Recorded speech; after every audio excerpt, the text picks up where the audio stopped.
प्रिय विद्यार्थियों, आज हम बीए प्रथम वर्ष इतिहास के प्रथम प्रश्न पत्र के अंतर्गत भारत पर तुर्क आक्रमण एवं हिंदू प्रतिरोध के संबंध में प्रमुख प्रतिरोधकर्ता पृथ्वीराज चौहान तृतीय की उपलब्धियों के विषय में चर्चा करेंगे।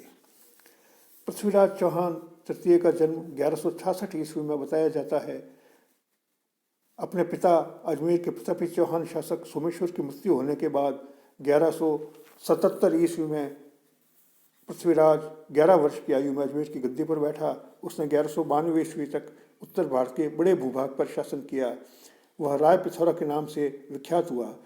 गद्दी पर बैठते समय अल्पवयस्क होने के कारण उसकी माता कर्पूर देवी अजमेर का शासन चलाने लगी। कर्पूर देवी चेदी देश की राजकुमारी थी।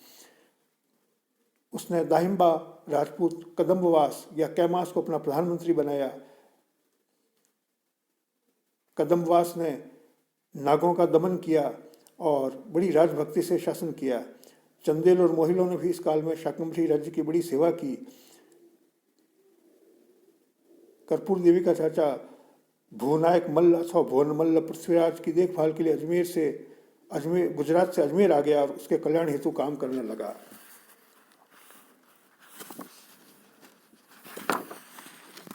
कर्पूर देवी का संरक्षण काल कम समय का था, किंतु इस काल में अजमेर और भी संपन्न और समृद्ध नगर बन गया। पृथ्वीराज ने वयस्क होने के बाद कर्पूर देवी के संरक्षण से मुक्ति प्राप्त की। संवत्सर संरक्षण का समय 1 वर्ष से अधिक न रह सका और 1178 ईस्वी में पृथ्वीराज ने स्वयं सभी कार्यों को अपने हाथ में ले लिया। संवत्सर कदम्बवास की शक्ति को अपने पूर्ण अधिकार से काम करने में बाधक समझकर उसने कुछ अन्य विश्वस्त अधिकारियों की नियुक्ति की, जिनमें प्रताप सिंह विशेष रूप से उल्लेखनीय है। भाग्यवश कदम्बवास की मृत्यु ने कदम्बवास को पृथ्वीराज के मार्ग से हटाया। रासो के लेखक ने कदम्बवास की हत्या स्वयं पृथ्वीराज द्वारा होना लिखा है और पृथ्वीराज प्रबंध में उसकी मृत्यु के कारण प्रताप सिंह को बताया गया है। डॉक्टर दशरथ शर्मा पृथ्वीराज या प्रताप सिंह को कदम्बवास की मृत्यु का कारण नहीं मानते, क्योंकि हत्या संबंधी विवरण बाद के ग्रंथों पर आधारित हैं। कदम्बवास के 1180 ईस्वी पश्चात कहीं भी महत्वपूर्ण घटनाओं के साथ उल्लेख नहीं मिलने से माना जाता है कि इस समय के बाद कदम्बवास का प्रभाव समाप्त हो गया। पृथ्वीराज चौहान की उपलब्धियों के अंतर्गत अपर गंगेय तथा नागार्जुन का दमन महत्वपूर्ण उपलब्धि थी। पृथ्वीराज ने उच्च पदों पर विशिष्ट अधिकारियों नियुक्त करने के बाद अपनी विजय नीति को आरंभ करने का बीड़ा उठाया। पृथ्वीराज के गद्दी पर बैठने के कुछ समय बाद उसके चाचा अपर गंगेय ने विद्रोह का झंडा उठाया। पृथ्वीराज ने उसे परास्त किया था, उसकी हत्या करवाई। पृथ्वीराज के दूसरे चाचा तथा अपर गांगेय के छोटे भाई नागार्जुन ने विद्रोह को प्रज्वलित किया तथा गुड़गांव पर अधिकार कर लिया। तब पृथ्वीराज ने गुड़गांव पर आक्रमण करके नागार्जुन को वहां से भगा दिया। उसके स्त्री बच्चे और परिवार के अन्य सदस्य पृथ्वीराज के हाथ लग गए। पृथ्वीराज बहुत से विद्रोहियों को पकड़कर अजमेर ले आया और उन्हें मौत के घाट उतारकर उनके मुंड नगर की प्राचीरों और द्वारों पर लगाए गए।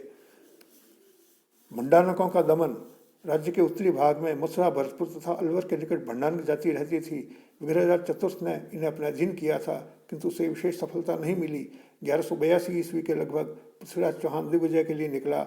उसने भंडारकों पर आक्रमण किया तथा उनकी बस्तियां घेर ली। बहुत से भंडारक मारे गए और बहुत से उत्तर की ओर भाग गए। चंदेलों का दमन। अब पृथ्वीराज चौहान के राज्य की सीमाएं उत्तर मुस्लिम सत्ता से, दक्षिण पश्चिम में गुजरात से और पूर्व में चंदेल राज्यों से जा मिली।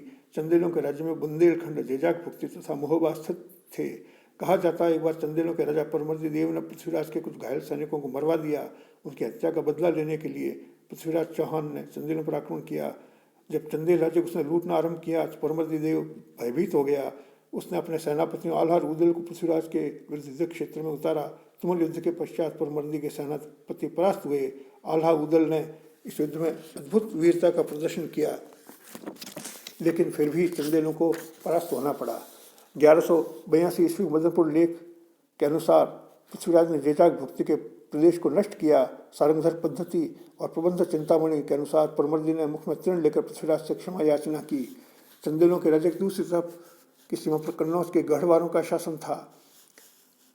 पृथ्वीराज तृतीय के समय में चौहान चालुक्य संघर्ष एक बार पुनः उठ खड़ा हुआ।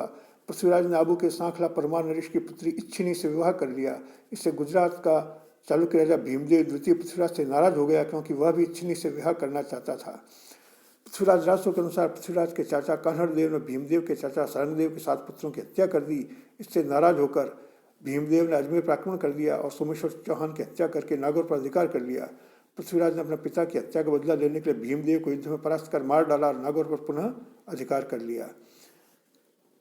लेकिन इन तथ्यों का ऐतिहासिक महत्व नहीं है, क्योंकि सोमेश्वर की मृत्यु किसी युद्ध में नहीं हुई थी तथा भीमदेव द्वितीय 1241 के लगभग जीवित था। चौहान चालुक्य संघर्ष का वास्तविक कारण दोनों की सीमाएं एक दूसरे से मिलना और दोनों का महत्वाकांक्षी होना था।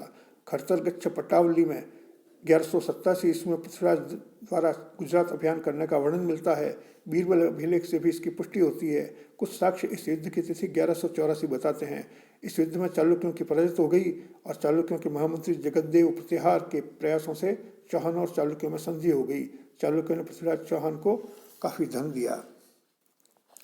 चौहान गढ़वाल संघर्ष भी इस युग की महत्वपूर्ण घटना थी। माना जाता है कि पृथ्वीराज चौहान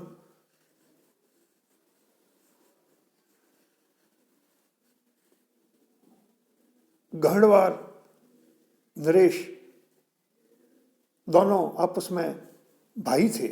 माना जाता है कि अनंगपाल तोमर ने दिल्ली का राज्य अपने दोहित्र पृथ्वीराज चौहान को दे दिया, जिससे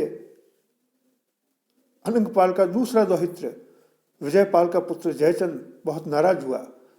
इन दोनों मौसेरे भाइयों का द्वेष आगे तब बढ़ गया जबकि दोनों एक दूसरे को नीचा दिखाने का अवसर खोजने लगे। पृथ्वीराज चौहान स्वयं तो सुंदर नहीं था, किंतु उसमें सौंदर्य बोध अच्छा था। उसने 5 सुंदर स्त्रियों से विवाह किए जो एक से एक बढ़कर रमणीय थीं। पृथ्वीराज रासों के अंतर्गत चौहान गढ़वाल का संघर्ष जयचंद की पुत्री संयोगिता को कारणभूत बताया गया है। माना जाता है कि पृथ्वीराज चौहान को अपमानित करने के लिए जयचंद ने अपनी पुत्री संयोगिता के स्वयंवर के अंतर्गत पृथ्वीराज चौहान की मूर्ति द्वारपाल के रूप में द्वार पर रख दी, जबकि संयोगिता पृथ्वीराज को चाहती थी और उसने स्वयंवर के मंडप से बाहर आकर उस प्रतिमा के गले में माला डाल दी। तब पृथ्वीराज संयोगिता को उसके अनुराग की गहराई का ज्ञान करके संयोगिता को संवरशाला से ही उठा ले गया। कन्नौज की विशाल सेना उसका कुछ नहीं बिगाड़ सकी। लेकिन इस तथ्य के बारे में ऐतिहासिक रूप से प्रमाण नहीं मिलते। रोमिला थापर, आर.एस. त्रिपाठी, गौरीशंकर ओझा आदि इतिहासकारों ने इस घटना के सत्य होने में संदेह किया है, क्योंकि संयोगिता का वर्णन रंभा मंजरी में तथा जयचंद के शिलालेखों में नहीं मिलता। दूसरी ओर सी.वी. वैद्य, गोपीनाथ शर्मा तथा दशरथ शर्मा आदि इतिहासकारों ने इस घटना को सही माना है। पृथ्वीराज चौहान का जीवन शौर्य और वीरता की अनुपम कहानी है। वह विद्यानुरागी, विद्वानों को आश्रयदाता और प्रेम में प्राणों की बाजी लगा देने वाला था। उसने तराइन के प्रथम युद्ध में मोहम्मद गौरी को परास्त करके भारतीय प्रतिरोध का एक अंतिम उदाहरण प्रस्तुत किया था, जो कि बाद में उसकी अर्धदूरदर्शिता और गफलत के कारण पृथ्वीराज को तराइन के द्वितीय युद्ध में परास्त होकर हिंदू साम्राज्य की समाप्ति का वाहक बनना पड़ा। आज 800 साल बाद भी कोटि कोटि हिंदुओं का हृदय का सम्राट है, उसे अंतिम हिंदू सम्राट कहा जाता है। 1190 ईस्वी में जयचंद ने अपने सुप्रसिद्ध ग्रंथ पृथ्वीराज विजय की रचना की। डॉक्टर दशरथ शर्मा के अनुसार अपने गुणों के आधार पर पृथ्वीराज योग्य और रहस्यमय शासक था। यदि वह कूटनीतिक भूलें नहीं करता, 1191 के तराइन के प्रथम युद्ध के अंदर मोहम्मद गौरी को नहीं छोड़ता और बाद में उसके छल कपट के प्रस्तावों पर विश्वास करके भुलावे में नहीं पड़ता और अपनी गफलत के कारण तराइन के द्वितीय युद्ध में परास्त नहीं होता, तो पृथ्वीराज चौहान भारतीय सम्राटों की चंद्रगुप्त मौर्य, समुद्रगुप्त, चंद्रगुप्त विक्रमादित्य, हर्षवर्धन की परंपरा की कड़ी को सुशोभित करता रहता और भारत गुलामी के कगार पर नहीं पहुंचता। प्रिय विद्यार्थियों, आज की वीडियो में इतना ही। धन्यवाद।